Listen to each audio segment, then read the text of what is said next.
hukum itu bukan hanya soal kepastian hukum, ada juga soal rasa keadilan. Gustav Radbach misalnya bicara soal ya selain kepastian hukum juga ada masalah keadilan yang harus diperhatikan dan masalah kemanfaatan. Nah, di tengah-tengah masyarakat sekarang ini terjadi sesuatu sehingga Bang Karni memilih topik ini untuk didiskusikan, Novanto wow gitu. Apa itu ya, guntingan tentang rasa ketidakadilan.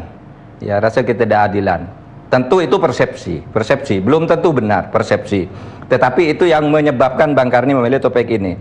Kenapa rasa ketidakadilan itu muncul? Meskipun sekali lagi tidak usah mempersoalkan apa putusannya itu sendiri.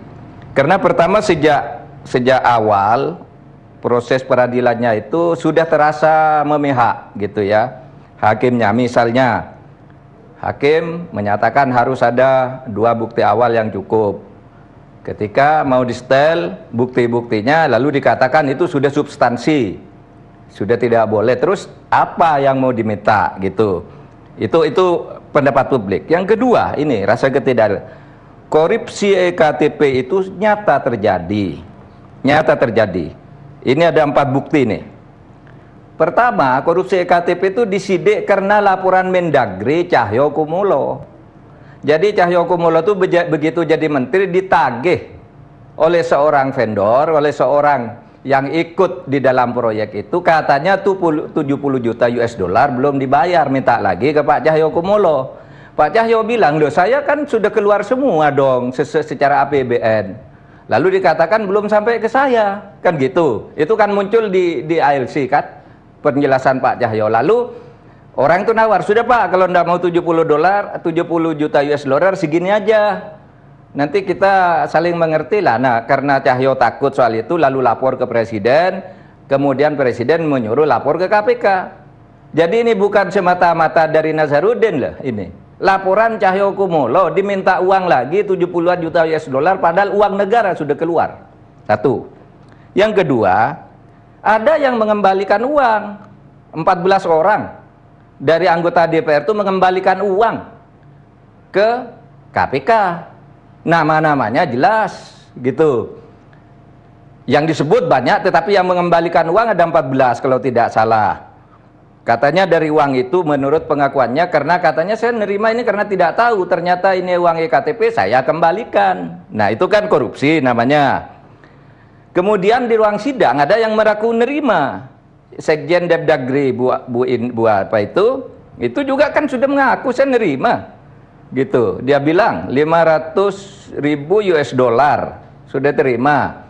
Tapi kemudian dia kembalikan gitu. Kemudian sudah ada vonis gitu. Nah, oleh sebab itu kemudian meskipun kasus Setia Novanto ini tidak berkaitan langsung dengan bukti-bukti itu, tapi timbul rasa ketidakadilan. Rasa. Sekali lagi ini persepsi. Saya katakan perkaranya udah selesai. Ketidakadilannya apa? Begini.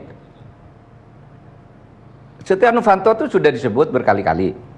Dan KPK menyatakan punya bukti. Itu. Kenapa itu tidak saja dibuktikan di pengadilan? Pra-peradilan minta buktinya mau ditunjukkan tidak boleh. Itu sudah jelas.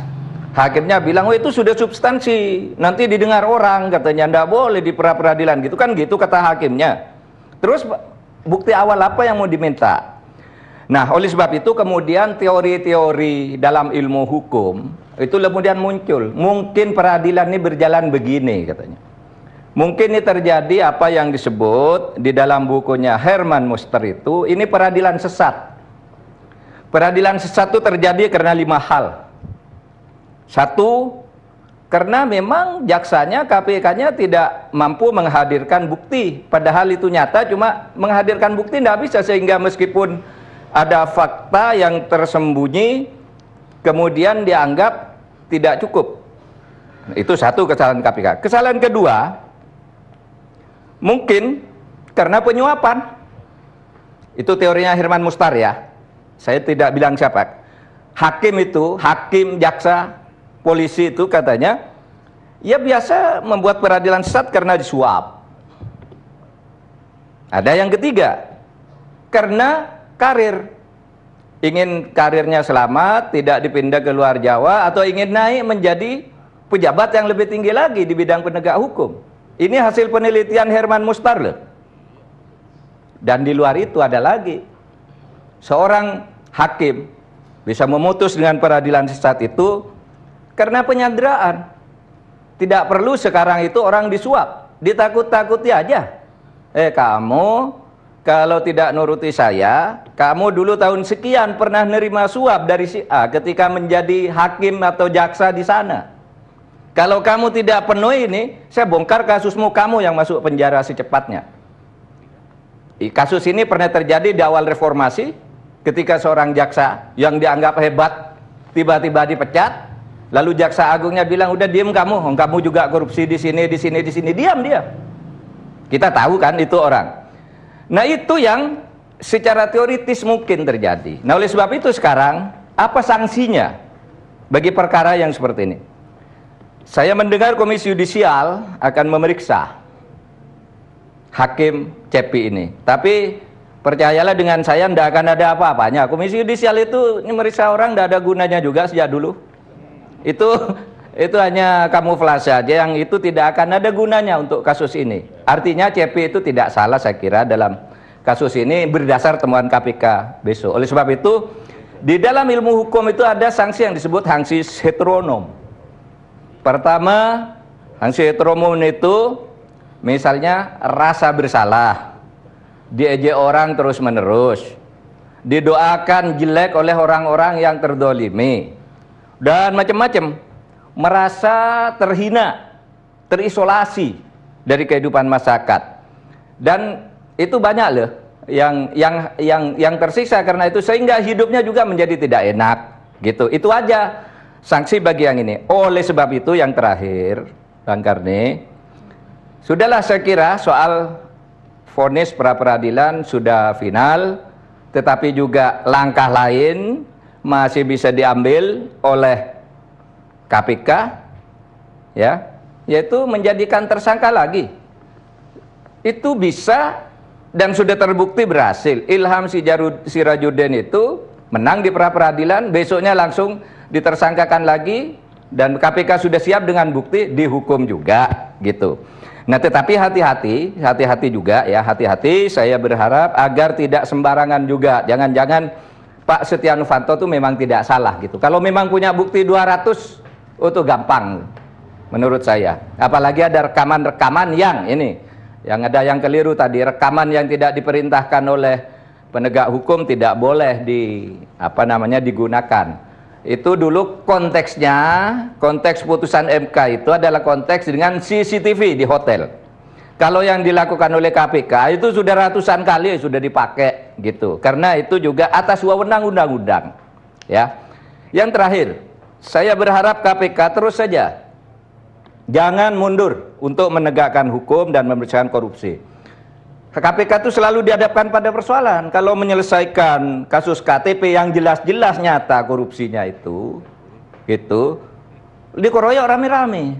Tetapi kalau OTT dengan 10 juta, 30 juta, 100 juta diejek, hanya berani yang kelas teri.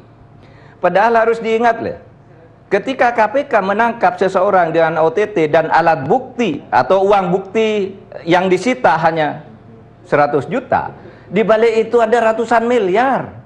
Karena begini, misalnya saya ditangkap karena berjanji memberi konsesi kepada seseorang impor gula. Oke, saya uruskan Anda.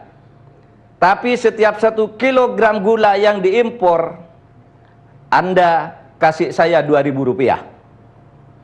Oke, deal. Ketika itu sudah direkam oleh KPK, bulan Juni sudah direkam, ditangkap bulan November, lalu bilang kok saya hanya 100 juta ditangkap.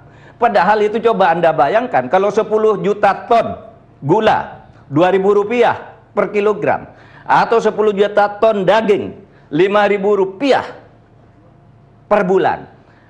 Atau seorang bupati setiap mengangkat pegawai minta 100 juta untuk pegawai baru, dan untuk kepala dinas minta 250 juta. Berapa miliar itu? Buatlah buktinya ketika di OTT, itu mungkin hanya 30 juta, 60 juta gitu. Jadi tidak bisa memandang dengan sesederhana itu. Assalamualaikum warahmatullahi wabarakatuh.